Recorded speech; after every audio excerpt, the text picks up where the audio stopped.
My channel Basumati creation. जारी है चिठी डिपार्टमेंट ऑफ मिशन शक्ति तरफ एक लेटर जारी करा जायछि जोटा कि डीजी शक्ति मानक पई अछि। ताहले एही लेटर रे कोन सब रहिछि चलंतु डिटेल्स जानि नेबा।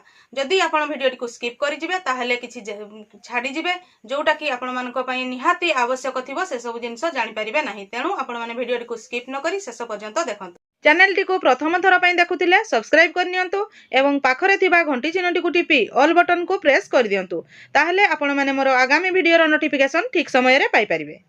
देखंतु एही चिठी डिपार्टमेंट ऑफ मिशन शक्ति रु आसी अछि। एथिरे कुहा जायछि जे डीजी शक्ति दीदी मानकु ट्रेनिंग प्रदान करा जिवो एवं जो दीदी माने बा जो सीआरपीसीएम दीदी माने डीजी शक्ति ट्रेनिंग नेबे से माने सेमानकर जीपीएलएफ रे शामिल थिबा समस्त एसएचजी सभ्य मानकु सामाजिक सशक्तिकरण बा सोशल एम्पावरमेंट उपरे ट्रेनिंग प्रदान करिवे।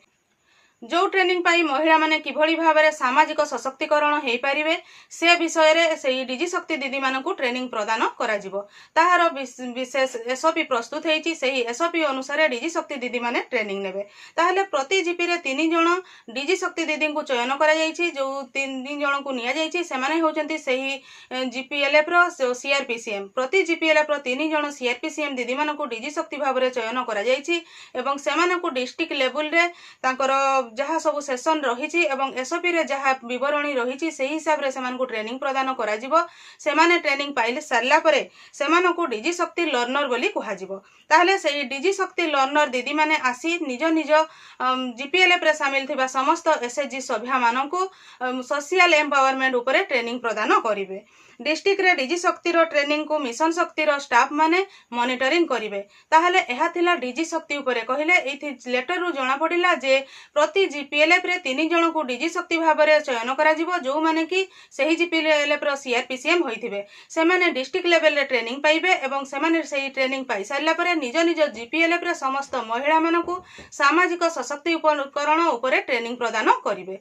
ताहले जो सीआरपीसीएम दीदी माने थिले सेमानकर आउ एक रोल आसी गला जोटा होची डीजी शक्ति दीदी। ताहले ए जो या परे तारो एसओपी आसीबो आसीछि से एसओपी सेही एसओपी रे कोन रहिछि डिटेल्स परवर्ती वीडियो मानकरे आमे माने जानि परिबा। किंतु आज एतिकी जानिले जे डीजी शक्ति दीदी माने ट्रेनिंग नेबे एवं एसएचजी मानकु ट्रेनिंग प्रदान करिवे जोथिरे सीआरपीसीएम मानकर नुआ रोल आसी गला डीजी शक्ति। आजिरो वीडियो रे बास एतिकी। आजिरो वीडियो रे आपण माने डीजी शक्ति विषय रे जानि परिथिबे। आजिरो वीडियो टिकु आपण शेष पर्यंत देखिथिबारु आजिर वीडियो रे आपण माने जो माने सीआरपीसीएम दीदी से माने आगो को डीजी शक्ति दीदी मानकर जो ट्रेनिंग हेबो से विषय रे किछि अपडेट एही वीडियो माध्यम रे पाई परिथिबे।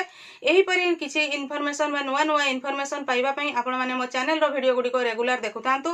ताहले सीआरपीसीएम दीदी होंतु बा विभिन्न प्रकार SHG related information GPLF CLF mission Shakti OLM related information आपण माने मो चैनल माध्यम रे पाई परिबे। आजिर वीडियो रे बास एतिकी। आजिर वीडियो टिकु आपण शेष पर्यंत देखिथिबारु आपनकु बहुत बहुत धन्यवाद। नमस्कार।